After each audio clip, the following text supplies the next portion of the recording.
I'd like to talk a little bit about option basics. Basically, options are contracts. You pay a premium for them. Think of them like as a coupon.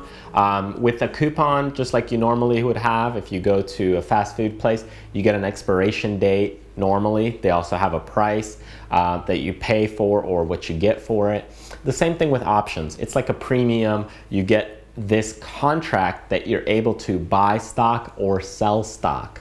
And that's what it allows you to do. That's the value of it, or the leverage that you're able to get out of options. So let's go over some basic fundamentals first.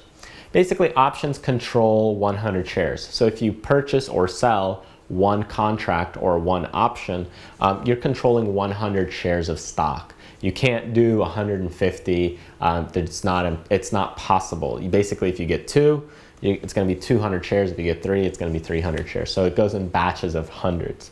They expire, just like a coupon would. If you get a discount coupon for a restaurant, they expire, but they expire the third Friday of the month that you purchased them for. So if you buy a longer term option, it's going to expire on that third Friday of that month. So say I buy an option contract for October, it's going to expire on the third Friday of October. In reality, it expires on Saturday, 11:59 a.m. on that third Saturday. So you want to get rid of it by that Friday or even Thursday, depending on holidays and so on. The strike price is equal to the expiration price. We'll get into all this a little bit later. And you're paying a premium for options in order to own it. Okay, so what does all this really mean? Okay, let me give you a simplified example of an option. Think of it like buying a house. If you go to a market or an area, a residential area, and you find a house that you like, and the houses there are selling for about $150,000, you go and hand somebody or knock on the door and you say, hey, I really like your house. And you know that there's development going on over there and something great is about to happen. And you're saying, hey, I'm willing to give you $10,000 right now if you're willing to hold on to this house and sell it to me within the next 6 months for our $200,000. You know, and since the average home prices are going for $150,000, you know, the guy is probably thinking, yeah, okay, I'll hold on to it, you know, within, you know, for 6 months, and you get that $10,000 no matter what. So for holding on to that and giving me the option to purchase it at some later date and time, the owner of the house wins because he gets that money. And me, I get to win because now I get to start seeing or researching the area and see, is there really development going on, even though I heard it? So it gives me the opportunity, it gives me the right, but not the obligation. I'm not forced to purchase this house, but I did pay $10,000 in order to have that option to buy it. Now, if I do decide to buy it, then all of a sudden, yeah, I would have to give them $200,000 to purchase this house. But if somebody came along and said, hey, you know, I want to buy your house for $300,000, he would not be able to do that because I right now have the legal right to purchase it for $200,000 instead of $300,000. So if somebody came along, wanted to buy it for $300,000 from him, he would have to buy out that contract from me first, and then he would be able to sell that house for $300,000. And this is what normally happens with options.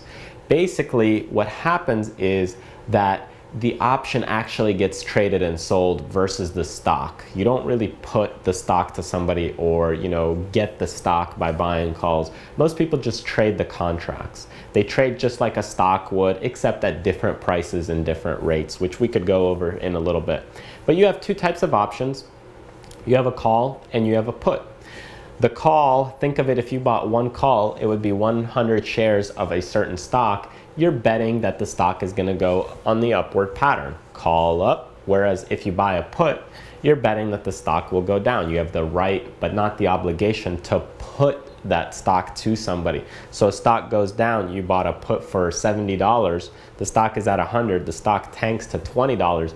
You can put that contract or those shares, you can put it to them at $70 because that's where you purchased it.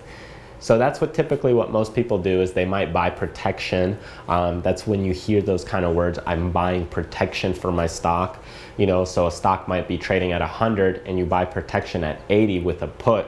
And you can do that. And you don't have to buy protection for all your shares. You can buy it for part of your shares. And it's just another way to play the game.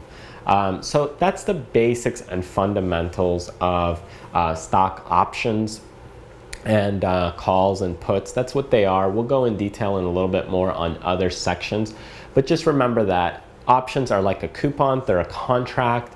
They control 100 shares of stock. They do expire, so you have to know your expiration date. And over time, as they expire, they deteriorate in value.